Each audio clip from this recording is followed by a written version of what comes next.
ခုရောက်ရှိနေတာကတော့ TRXC International Eye and Vision Center ဖြစ်ပါတယ်ဒီ center ကတော့28နှစ်ကြာသက်တမ်းရှိပြီးတော့မှာပေါ့နော်ဒီမျက်စိပါဝါဖြောက်တဲ့ကုသမှုပေါင်းကို3သိန်းကျော်ကိုပြုလုပ်ခဲ့ပြီးတဲ့ center တစ်ခုလည်းဖြစ်ပါတယ်ကျမတို့ဒီထိုင်းနိုင်ငံမှာဆိုလို့ရှိရင်ပထမဦးဆုံး Relax and LASIK Center လို့သိရပါတယ်ရှင်ကုသမှုတွေအနေနဲ့ဆိုလို့ရှိရင်မျက်စိပါဝါဖြောက်တဲ့ကုသမှုတွေအပြင်အတွင်းတင်ကုသမှုတွေစီးကျူကြောင့်ဖြစ်တဲ့အမြင်လွှာပျက်စီးခြင်းအတွက်ကုသမှုတွေ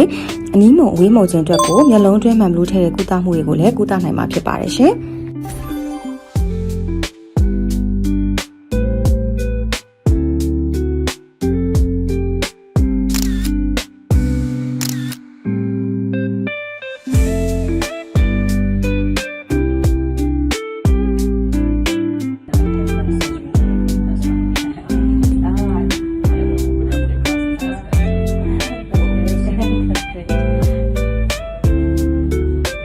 မြန်လေးတွေ့တာတော့မသိเนาะညမှန်လေးထားပေးထားရတယ်ဒါလေးကပါလဲဆိုလို့ရှိရင်ကျွန်တော်တို့ဒီ LASIK Center တိတောက်ကိုပေါ့เนาะပြီးလုပ်ပြီးတဲ့အခါမှာမျက်စိနဲ့လေးသားဖြောက်ပြီးတဲ့အချိန်မှာမျက်မှန်တက်စရာမလိုတော့ဘူးပေါ့နော်သူရဲ့မျက်မှန်တွေကို CE ခုတ်ပါဒီ center မှာထားပေးခဲ့တာဖြစ်ပါတယ်ဒါတွေကတော့ကျွန်တော်တို့ဒီထိုင်းနိုင်ငံကပေါ့နော် influencer တွေ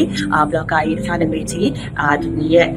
မျက်မှန်တွေလို့သိရပါတယ်အဲ့ဒါလေးရန်စိတ်ဝင်စားဖို့ကောင်းပါတယ်ဘာလို့လဲဆိုလို့ရှိရင်နောက်ထပ်ပြီးတော့မျက်မှန်မလိုတော့ဘူးပေါ့နော်ဒီ message နဲ့ power ထောက်ပြီးသားတဲ့အခါမှာမျက်မှန်မလိုတော့တဲ့အတွက်ကြောင့်မလို့ဒီမားကြမှုတော့စီးလုံးမာရင်ကိုသူရဲ့မျက်မှန်အထူးကြီးမျက်မှန်ပုံစံမျိုးစုံတွေလို့ထားခဲ့တဲ့ပုံလေးဖြစ်ပါတယ်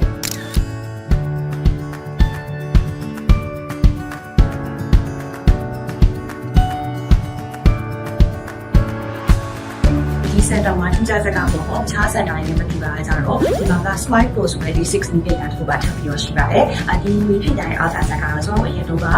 မျက်စိပေါ်အနေစားဖြစ်တဲ့မျက်စိပါဝါဖြောက်တယ်ဆိုလို့ရှိရင်ကျွန်တော်တို့ PRK ရှိမယ် Fun ရှိမယ် Relax Smile ရှိမယ်ပေါ့နော်။ဒီမှာ Relax Smile ကိုပြီးတော့ဒီပြင်တာရေးမယ် Smile Pro ဆိုပြီးတော့တောင်းမှုရရှိနိုင်မှာဖြစ်ပါတယ်။ခုတောင်းတဲ့အခန်းကြီးလေးကိုပြဆိုပါတယ်ဒီအခန်းလေးတော့ဒီမှာကအားသာစကားပေါ့ဒီ center ရဲ့အားသာစကားဒီကုသမှုပြုလုပ်နေတဲ့အချိန်မှာဒီနေရာပေါ့နော်ဒီနေရာလေးရာကြတော့မိသားစုဝင်တွေတကယ်ကြီးနေထားပြီးတော့စောင့်ကြည့်လို့ရတဲ့နေရာလေးဖြစ်ပါတယ်အချင်းမှာကကုသမှုပြုလုပ်နေမယ်တောက်တက်တယ်ဆိုလို့ရှိရင်ပေါ့နော်ဒီမှာမိသားစုဝင်တွေတကယ်ကြီးနေရာထိုင်ကြည့်လို့ရပါတယ်ဘာလို့လဲဆိုလို့ရှိရင်ဒီကုသမှုရဲ့အကြချိန်ကြီးပေါ့နော်ကျွန်တော်တို့ပုံမှန် relax spine ကုသမှုဆိုလို့ရှိရင်စက္ကန့်20လောက်ချတယ်ပေါ့နော်ဒီ spine ကိုရဲ့အားထားစကားကြောင့်80စက္ကန့်ကနေ60စက္ကန့်နဲ့ချတဲ့အတွက်ကြောင့်မလို့ကုသမှုကြာနေတာအရင်နေတယ်ပေါ့နော်ဒါကြောင့်မို့လို့ဒီကုသမှုပြုလုပ်နေတဲ့အချိန်မှာဒီမိသားစုဝင်တွေကဒီခန်းမှာထိုင်ပြီးတော့စောင့်ကြည့်နိုင်မှာဖြစ်ပါတယ်နောက်တစ်ခုဒီ technology ရဲ့အားသာစကားကျွန်တော်တို့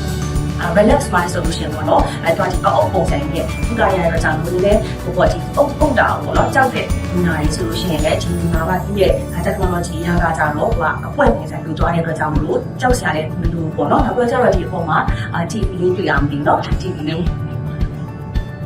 အဲ့ဒီနေရာမှာဒါတော့ဒီကုသမှုပြုလုပ်နေတဲ့ procedure အကုန်လုံးကိုဒီမိသားစုဝင်တွေရနေပြီးတော့ကြည့်နေလို့ရမှာဖြစ်ပါတယ်ဒါတော့ဒီ center ရဲ့အားသာချက်တွေနဲ့ဖြစ်ပါတယ်ရှင်ဟုတ်လား claustrophobia လို့ခေါ်တဲ့ကျွန်တော်တို့အလုပ်ပိတ်အခန်းကိုကြောက်တဲ့နေဆိုလို့ရှိရင်ဒီမိနာတောင်းလို့ဆိုရှင်ပြပါတယ်ဘာလို့လဲဆိုတော့ဒီ end ပုံနဲ့တော့ရတဲ့အကြောင်းကိုဒီကျွန်တော် relax pro ကိုတခြားတော့ပြခီ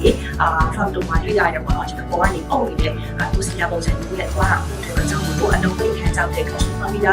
ရှိရဲ့ဒီလိုဆိုလို့ရှိရင်တော့ဒီမိနာတောင်းကိုရစီကြည့်လိုက်ပါတယ်ဒါတော့ခဏစပါပြောခဲ့ပေါ့နော် relax smile ကုသမှုပြုလုပ်တဲ့အခန်းဖြစ်ပါတယ်ဒါတော့ခဏစပါရှိမှပြောလို့ရပေါ့နော်ဘဝကဒီ claustrophobia ရှိတဲ့ patient တွေဆိုလို့ရှိရင်တော့ခဏဒီပြင်နိုင်ရအဆင်ပြေမယ်ပေါ့နော်တကယ်လို့ငြိမ်းကြောက်တတ်ဘူးဒီအလုံးပိတ်ခန်းနေပြီပြဿနာမရှိတဲ့သူတွေဆိုလို့ရှိရင်တော့ဒီကု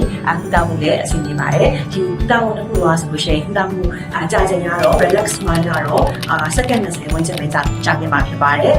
smile ပုံမှာကျတော့10စက္ကန့်ကနေ10စက္ကန့်ဝန်းကျင်ပဲကြာနေမှာဖြစ်ပါတယ်စီးတော်မှာနေရမယ်ပေါ့နော်ကြာချိန်ကအားလုံးပေါင်းတစ်နာရီပဲဆိုလို့ရှိရင်ဒီကုသမှုကိုပြီးပြောင်းမှာဖြစ်ပါတယ်ရှင်ဒီဘက်မှာဒီကုသမှုပြည့်စုံပြီးမှကု